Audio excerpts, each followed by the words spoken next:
আসসালামু আলাইকুম। অনেক ক্ষেত্রে আমরা 1 2 3 পড়লে ফোর্থ হতে পারে বা 0 থেকে শুরু করলেও থার্ড হতে পারে, সেটি নিয়ে আলোচনা করছি। If you had invited me, এখানে আমরা কি দেখলাম যে হ্যাড প্লাস V3 অর্থাৎ পাস্ট পারফেক্ট। তাহলে এখানে আমাদের পারফেক্ট কন্ডিশনাল করতে হবে। যেমন এই যে বলছি আই উড কুড মাইটের যে কোনো একটি,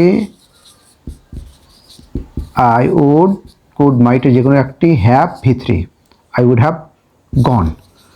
তুমি যদি দাওয়াত দিতে তাহলে আমি উপস্থিত হতাম।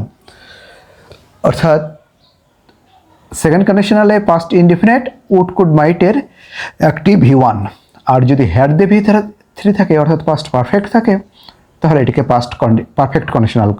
পারফেক্ট কন্ডিশনাল করতে হবে। অর্থাৎ উড কুড মাইট সাথে হ্যাভ দিয়ে V3। মোট কথা যে আসলে পারফেক্ট কন্ডিশনাল থাকলে ইফের সঙ্গে হবে পাস্ট পারফেক্ট। আবার ইফের সঙ্গে যদি পাস্ট পারফেক্ট দেখি তাহলে অপর ক্লোজটা পারফেক্ট কন্ডিশনাল হবে। তো ইফ যেহেতু সাবঅর্ডিনেটিং কনজাংশন আর এরপরের ক্লোজটা সাবঅর্ডিনেট ক্লোজ, সুতরাং ইফ কিন্তু প্রথমে অথবা মাঝে যে কোনো জায়গায় থাকতে পারে, কিন্তু টেন্সের বিধানটা ঠিকই মানতে হবে। Thank you.